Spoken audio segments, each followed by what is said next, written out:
Hi, it's Tony Robbins. Happy New Year. Listen, how's your new year coming out so far? I know it's early, it's January 15th, and I thought I'd send you out this little video message because you know what that day means, don't you? January 15th is the cutoff. Statistics show that 95% of the people that actually made a New Year's resolution have already broken it by today. And that's if you even made a resolution. Now, if you're the exception to that, I'm thrilled for you, and I support you, and I say keep rocking it. But if you've missed, maybe I could drop you a quick little message or two here that can help you not only recover, but get way beyond just making some New Year's resolution and make some real lasting change in your life. I mean, think about it. Most people don't even make a resolution anymore. Why? Because they've made them from years and years and years, and they know they're not going to follow through. So after a while, who wants to disappoint yourself? Who wants to be upset with yourself? Why even bother to set a new standard for this year? You know it's going to be the same as last year. If you're the kind of person watching this right now and you've actually opened this email and you haven't shut me off already, then obviously that's not you. So the question is, what is it that makes us even want to make a resolution? I mean, it's an interesting question. Why is it at the beginning of a year we have this tradition, but it goes beyond tradition. It's something inside of us that makes us want to make things better. And I think part of it is the calendar gives us this idea that we could have a fresh start, that we could start from fresh and have this great victory. And it's really, the calendar itself is quite arbitrary. It's wonderful to use it, but if you didn't use it effectively, let's use the calendar to serve you today. Let's just see, what does it really take to make this thing happen? Because there's no denying that inside of you, the only thing that's going to make you happy in the year ahead and the decades ahead is going to be having you have an experience where on a regular basis, you feel like your life is making progress. If there's one thing I teach, and I want to remind you of it, it's really simple. Getting things is not going to make you happy. That's good news in a tough economy. It's a good reminder. It doesn't matter what you get. Doesn't matter whether it be money or opportunity. All those things might excite you for the moment. Even a relationship, as magnificent it may be, might be exciting for a while. But if you don't keep growing, that relationship isn't going to stay exciting. So the secret to real happiness is progress. Progress equals happiness. And if we can make progress on a regular basis, we feel alive. And that's why at the beginning of the year, we get this thing like, okay, I can have this fresh start. I could really do what my soul desires. I could expand. I could grow. I could improve. I could change. Or maybe better than change, I could progress. See, think about that. Progress is an aliveness to it, doesn't it? You don't have to work at changing. People say all the time now, well, I'm working on changing. Don't worry about it. You don't have to work on changing. Change is automatic. Your body's going to change whether you want it or not as the years go by. And no matter how hard you work, there's going to be some changes going on there. The economy is going to change no matter what you want it to do. The weather is going to change. Relationships are going to change. Everything in life is always changing. We don't have to work on change. Change is automatic, but progress is not. So if you want to make real progress, then you really got to look at your life in a different way. You got to say, I got to take control of this process and not just hope it's going to work out like people do who make a resolution. Because really, isn't that what they're really doing at the beginning of the year? They're saying, well, here's my resolutions for the year, and they really basically tell you their wishes. It's their wish list. It's what they hope it all comes together. And then they call it a resolution, but they don't know what a resolution is. When you resolve something, to have a resolution is to resolve it. When you've resolved, this is how it's going to be. That's when you cut off any possibility except the thing you've committed to. It's like the old adage, if you want to take the island, you burn the boats. Because when you burn those boats, there's no going back. You're going to find a way to make things work. And most people, they're stating what they hope will come together, and if it doesn't happen, then they're disappointed, but they're not too disappointed because they're not too vested. What does it take to successfully create a lasting change in your life? To not only have a New Year's resolution you follow through on, but really have a lasting change? Well, the first step for lasting change is very much like making a New Year's resolution. Fundamentally, it's the same. The first step is you got to have a vision for what it is you really, truly want. Not what you think you want or what you should have. I mean, what are most people's New Year's resolutions? I'm going to stop eating sugar. I'm going to stop smoking. I'm going to lose 10 pounds. The problem with that is it's not very inspiring for most people. It's not telling you what you're going to get. It's only what you're not going to do. And it's kind of hard to have you move forward with that. A vision is about what you're here to create. A vision that really works is one that excites you. If you say, well, my resolution, my goal, my outcome for this month, this week, this year is to lose X number of pounds, that's okay, but it's not very compelling. It has to be a compelling vision. It's got to have something that has the power to pull you, not something you have to push yourself to do. Those are two different kinds of motivation. Push requires willpower, and willpower never lasts. What will last is pull. Having something so exciting, so attractive, something you desire so much that you have a hard time going to sleep at night and you get so up early in the morning to rock it and take it to the next level. That's what you're looking to create. And that isn't easy to get. But one of the reasons we do seminars and events and we say, why do that? Why not just read a book or something? Is because when you get in an environment where you're with people that are being put in a peak state, like when you're going to a sporting event, if you watch a sporting event at home, it might have a certain level of excitement. But when you're in a stadium with 50,000 people, suddenly it has a whole different level of intensity. And we feel that. And the bottom line of our follow-through comes down to our emotional intensity. In a different state of mind, you're going to come up with a much better and a more exciting vision than if you're sitting on the couch going, okay, what are my new resolutions for this year? And you're doing it the morning after the new year has started and you're a little inebriated and the football game's on in the background. Probably not going to have the power of focus there. Probably not going to have the power of the energy to create something that's going to pull you for this year. And you got to do that. So it's got to be a vision that's compelling. Something that it's going to be a gift to make sure that it happens. And also, along with that compelling vision, you got to have strong enough reasons that you're going to follow through when the going gets tough. That's one of the biggest things missing for most people. They say, this is what I want to do. It's not very exciting. It's not very compelling. But most importantly, they don't have strong enough reasons to push themselves through what's going to be necessary to get that dream, to get that goal, when the inevitable challenges come up, when you're starving, hungry, and you're trying to go on a diet, right? When you got no time and you're stressed out and you haven't worked out still, and that's what you're supposed to do. When the economy gets tight and what you thought you're going to do doesn't work, and so you give up on the goal instead of finding another way to get there. You don't let the fear take you over if you've got strong enough reasons. Those reasons can be positive, or those reasons can also be negative. They can be, if I don't do this, this is going to cost me. And if I do this, this is what I'm going to gain in my life. Reasons come first, answers come second. If you get a compelling vision and you got strong enough reasons that will push you through the tough times, you're going to do things other people don't do. Instead of collapsing, even if you get off target, you won't go, oh, I blew it. You'll get right back on target, make the change, make things happen. And I know you've done this in many areas of your life. Just think about it again. I'm not teaching you something really new here today. I just want to remind you of what your soul knows. You got to change, you got to improve, and you got to go through a simple process fundamentally to make that progress. First step, vision that's compelling. Second step, make sure that there's strong enough reasons to follow through. Third step, you got to review it and feel it every day. I mean, anything. Have you ever had this happen in your life? Has there been anything in your life that you've ever wanted so badly? You were so desirous of it. You had such a hunger for it that you couldn't stop thinking about it. Could have been a career move, could have been when you were a kid, a car, it could have been a relationship, it could have been anything, but you were obsessed. You wanted to make this happen. You wanted to attract this to your life. You just wanted something. And you didn't even know how to get it. But it was so compelling to you. You kept thinking about it every day, envisioning it, imagining it, feeling it. And then stuff happened. And suddenly you started to attract people or situations to your life, and it just came together. Like, you didn't even have a total plan. It was just that it was so a part of your focus with so much intensity and emotion so often that it sensitized you to notice anything that could get you there. There's a part of your brain called the reticular activating system. For short, we call it the RAS. That part of your brain determines what you notice in the world. And it's really important because when you set a goal, when you get really clear on a vision and there's strong enough reasons and you review it enough and it becomes a part of you, that part of your brain says, anything that relates to this, I need to notice. It's like, did you ever buy a certain kind of car or maybe a certain outfit and suddenly you see that car everywhere or those outfits everywhere? Well, you know, the cars were always around, but why do you see it now? Because your RAS knows this is important. This is part of my world now. Similarly, when you really get clear and it's compelling and you're reviewing it every day, you've got strong reasons and you're reviewing it every day and you're feeling it, the brain becomes incredibly acute at noticing anything to get you to move forward. And so that's the power of this. So, you know, what do people do with a New Year's resolution? They come up with something they kind of want. It's not a compelling vision.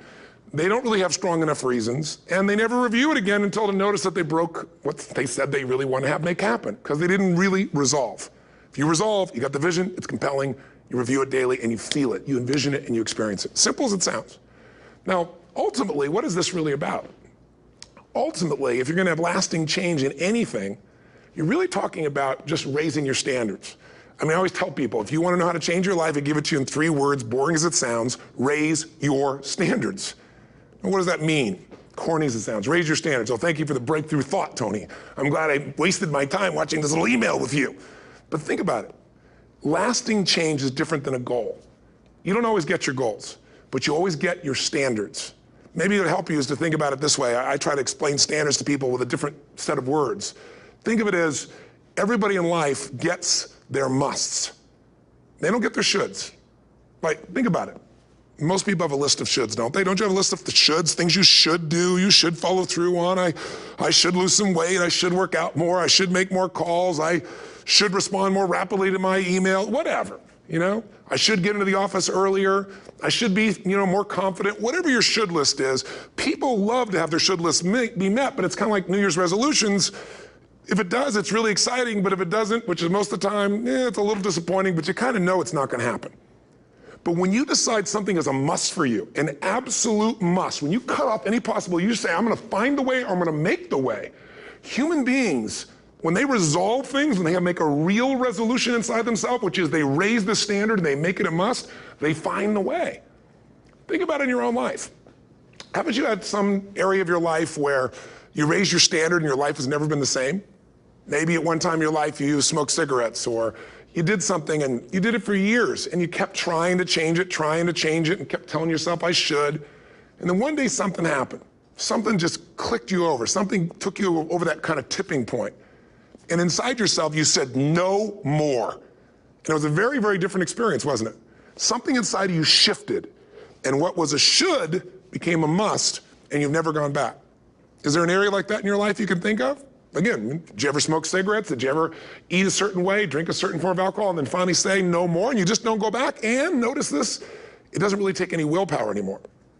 Because somewhere when we make this click, when we make something a must, we attach ourselves to it. It becomes part of our identity. And one thing I've learned in the last, 33 years of working with people from now over 100 countries, 4 million people, is human beings absolutely follow through on who they believe they are.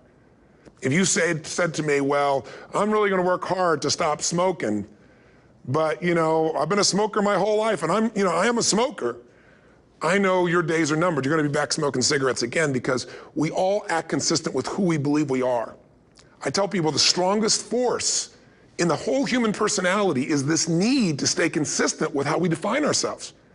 If you define yourself as somebody who is really conservative, you're not gonna be crazy and act nuts unless you're really drunk or something, and then you can say it's the alcohol, when it's really just you finally getting permission to be yourself. The alcohol is your excuse. If you're a really crazy person, you act crazy, outrageous, playful. You don't act conservative because that's not who you are.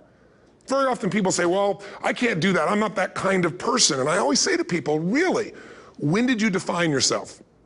I mean, really, how many years ago did you come up with what you could and couldn't do in your life? How many years ago? Most people, if they really look at how they're living their life today, it's based on a set of standards, a set of beliefs that they made choices about 10, 20, 30 or more years ago. I mean, very often we made decisions in our youth or very young about what to believe, about what we were capable of, about who we are as a person, and that becomes the glass ceiling, if you will, that controls us. There's a corny metaphor, but it's true. I remember one time I was with my family at the circus and there was a person there and they had this big giant elephant, and you look at this elephant and they take this little rope, put it around the elephant's neck, and they drive this stake into the ground. And I mean, you look at this and you know that elephant could rip down the entire tent with almost no effort, and yet the elephant doesn't struggle, doesn't try. Why? Because the elephant's conditioned. And they take that elephant and condition the elephant when it's a baby elephant. That's how they train them. When it's a little baby elephant and it doesn't have the power yet, they put a big rope around it and they drive this huge stake in the ground, and the elephant fights and fights and fights. And one day, finally, that elephant decides, I'm not capable of pulling this out. And once that becomes the definition of an identity of anyone, an elephant in this case, they don't even try anymore. It's just who I am, that's how it is, that's just the way it is in my life. I'd like to ask you to take a look at any place you've got a limitation and ask yourself, when did I decide to accept that limitation? And you may not even see it as a limitation. You might see it as just that's who I am. But so often in our lives, we've adapted to be a certain way so that we don't fail or so that people will like us or respect us, but it's not necessarily who we are. Joy comes when you're spontaneous. It's really hard to be truly happy when you're not being yourself. And most of us have no clue who we are. And so a big part of my work, if you've ever been to an event, you know, is to get people to do things spontaneously without thinking, because that's when the real you shows up. That's when the energy comes alive. And when you do that, when you start to connect to your true nature, suddenly there's energy available for you to set a higher standard for what you want in your life. That's what this is really all about. And when I talk about standards, when I talk about, you know, shoulds versus musts, think about your own life. I know there have been areas in your life where some point in time you just shifted and you raised the standard and your life changed. Because whatever people have their identity attached to, they live. We live who we believe we are. That's just how it works. It's just kind of like, I'll give you an example. Look at your physical body. Your physical body today is an absolute reflection of only one thing, not your goals, not your desires, but your standards. The identity you have for yourself. If your standard is you're an athlete, then there's a certain amount of strength, a muscle tone, and energy that's available in your body on a regular basis because that's who you are. And so you do whatever's necessary to maintain that identity. Again, the strongest force in the human personality is this need to stay consistent with how we define ourselves. Because if you don't know who you are, you wouldn't know how to act. Once you lock in on that identity, your brain finds a way to keep you there. If you say, you know, man, I'm overweight, I've always been overweight, I'm big boned, and that's the story you got, then you're gonna always find a way to get back there. That's your settling point. That's your identity. That's where things lock in. If you see somebody who's in really great shape, you ask them, do you work out? You know the answer. Yes, how often? And they'll tell you 3 times, 4 times, 5 times a week, whatever. In a seminar, I'll ask people, who here works out at least 5 days a week? And I'm stand up. And you look around that room, and you know that they work out 5 times a week because you can see their body. You don't just get a result without some kind of action, without some form of ritual. Ritual meaning actions you do consistently. Now, do you think those people that are out there working out 5 days a week, do they have more time than you do?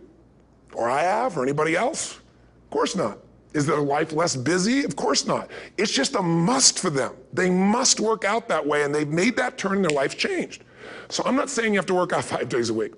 I'm just saying whatever you really want, wants don't get met consistently. Standards do. Whatever you identify, this is who I am. And so it's not so much about changing your identity as it is expanding it. You know, deciding that, you know, instead of your goal is to lose 10 pounds, which is not compelling, what if your vision was to get back to my fighting weight? You know, this year, this month, this next 90 days, I'm gonna transform my body. I'm gonna take on a new challenge. I'm gonna find some technique or strategy, there's a million of them, that can reframe myself where I want to feel younger, stronger, more vibrant than ever before. Here's my reasons, because I want the energy to really make my life work. Because it's tough out there and I want to be stronger than I've ever been before. I want to go in front of the mirror and if I'm naked, not, you know, want to laugh. I want to look there and take a good look and go, yeah, I'm proud of whatever I see there. Whatever it takes, something's gonna make you laugh, smile, something that's gonna tease yourself, but something's gonna move you to another level. If you identify yourself in a new way and you own that every day, and that becomes the standard of how you live, you'll find the way to make that standard real. Money's the same way. Think about it, it doesn't matter what's happening, quote unquote, in the marketplace. People that make money find a way to make money no matter what, don't they? I mean, most people's standard is to pay their bills. So that's what most people find a way to do, even when economic times get tough. Most people, if that's their absolute standard, they find a way. Some people's standard is pay their bills most of the time. And so most of the time they do. Some people's standard is not just to pay their bills, but to take care of their family and maybe even some of their friends. And they find a way. In fact, you know, some people may be in a family where they don't have enough money. They barely have money to pay their bills. They work their guts out. And then somebody, their mother, their father, somebody else, their sister gets ill, and there's not enough money to take care of it. Nobody else has money in the family. They don't either, but they find a way to get that money to take care of their mother or father, don't they? And pay their bills. They never could do it before. Why? The situation made them raise their own standard. And not everybody does that. Somebody else in the family might have money and still not take care of their mother. It all comes down to the inner game, my friends. Changing your life is a change in the inner game. The outside world you can't control, but you have absolute control over this one if you learn the dynamics of what shapes you. And identity is one of those simple, clear, fundamental basics that if you start to shift it, everything else will shift in your life as well. Some people, by the way, have to have more than enough money to do what they want, when they want, where they want, with whomever they want, contribute the way they want. And if that's their must, they find a way. I know that sounds overly simplistic, but it's true. You know, somebody once said you could take all the money in the world out of the hands of everybody, out of all the wealthy people in the world who are really successful, give it to other people. It wouldn't take too long, those people would have it back in their hands. It's not because they're manipulative, it's because they have a standard. Some are manipulative, don't get me wrong, but they've got a standard of what they're gonna find a way to make happen. I'm just simply saying to you, take those 3 magic words and live them. Raise your standard. And if you really wanna do it, then I'll tell you the most important secret. Have you ever done this? Have you ever told yourself you're raising your standard? Okay, I'm gonna go make this happen. I'm gonna go make this much money. I'm gonna transform my kids. I'm gonna create the ultimate relationship in my life. I'm gonna transform my body, whatever it is.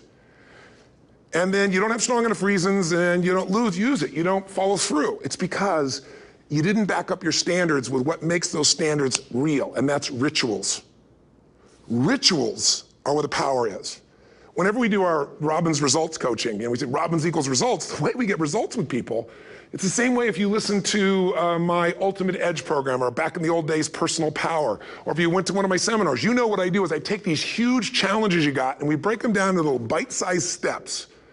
Little things you do each day that after you do them, you get so much momentum that it's easy to succeed. You're not overwhelmed. You have these victory day after day after day on little things. If you went through Ultimate Edge, I'm sure you learned about the hour of power, or the 15 minutes to be able to be fulfilled, or 30 minutes to thrive, where you literally just condition your body and emotion with a couple little rituals. So it doesn't matter what's going on in your world, you feel that strength, and it's not fake, it's not some pump up, it's coming from inside you, and it works. Rituals define us. See, all the results in your life are coming from your rituals. They start with a standard and then have rituals that follow it up. Like, for example, if you are where you want to be physically, you have very different rituals than if you're not where you want to be physically. If you're overweight, you and I both know you got a different ritual than if you're physically fit. Completely different. You get up in the morning, what's the first thing you do if you're fit? Your shoes are there, you roll over, doesn't matter how you feel, you put on your shoes, you lace them, you start walking, or whatever that ritual is. If you're overweight, you roll over and you have a very different ritual. You might roll over several times to turn the alarm clock off.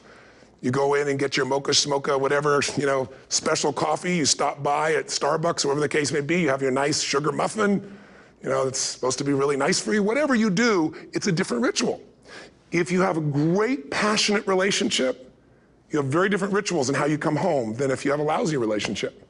When you come home and the first thing you do is you're tweeting somebody, or you're emailing, or flipping on the news, or you don't even come home.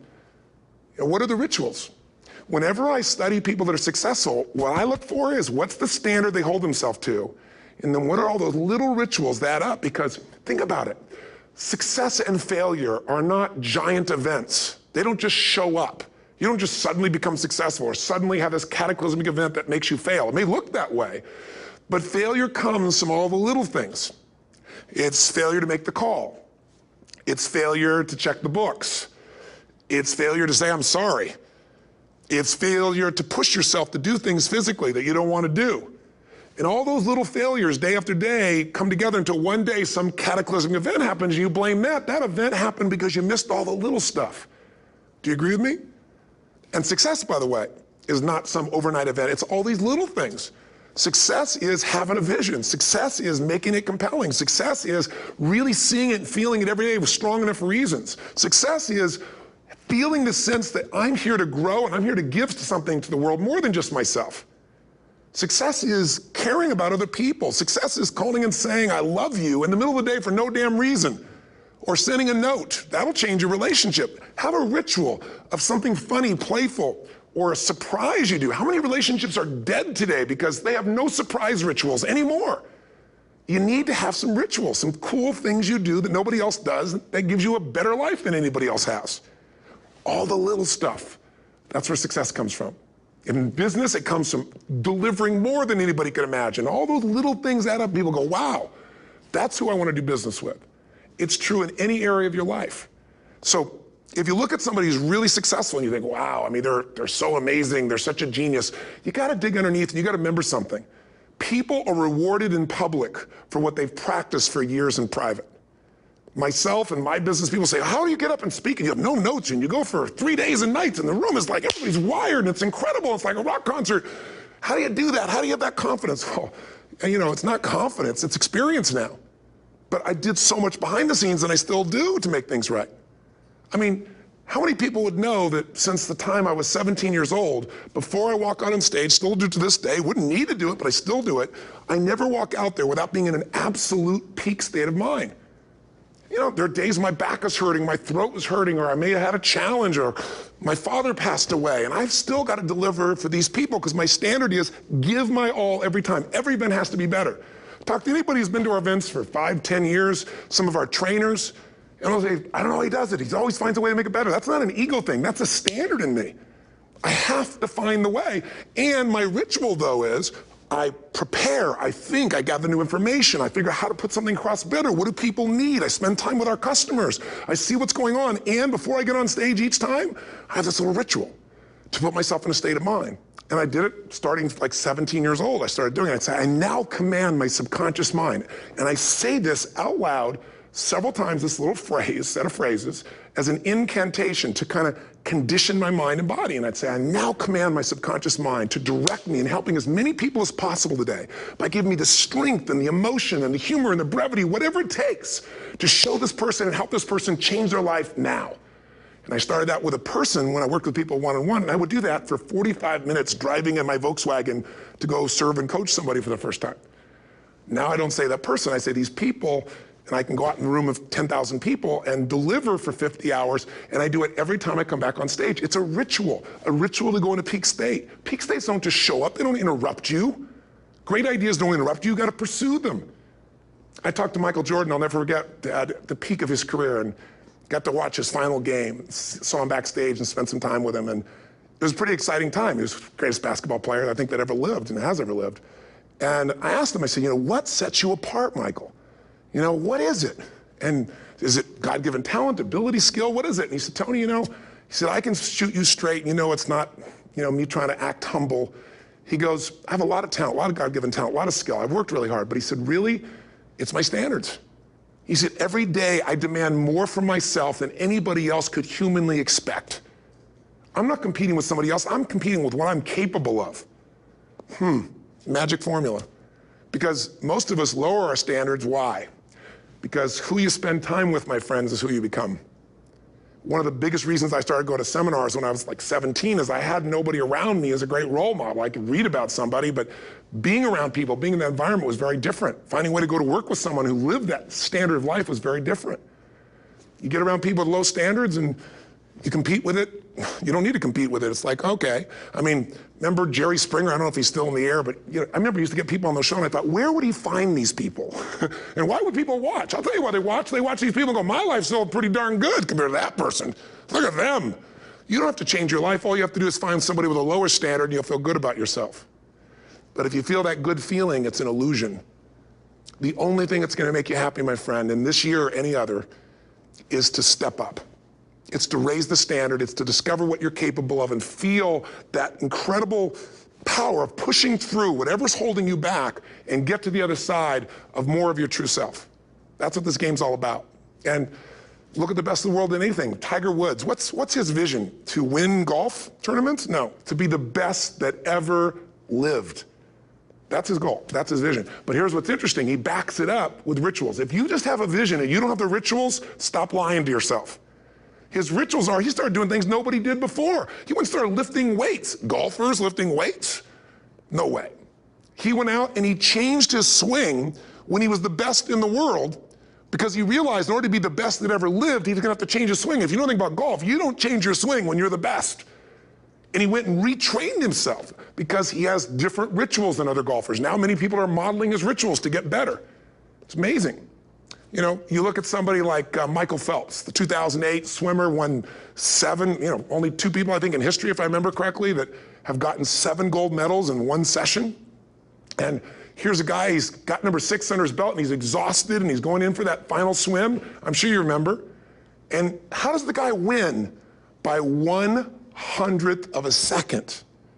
Do you think that was some massive skill that got him over the top? Or was it a standard that says, this is who I am. I am the champion.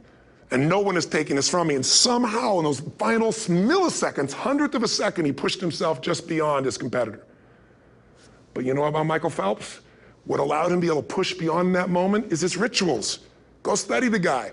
Most people who swim have these unbelievable workouts. He does 2 and 3 of those workout sessions a day. All the other swimmers in the beginning thought he was insane. You're gonna overtrain, you can't do that, it's not physically possible. But he had a standard and the rituals to back it up.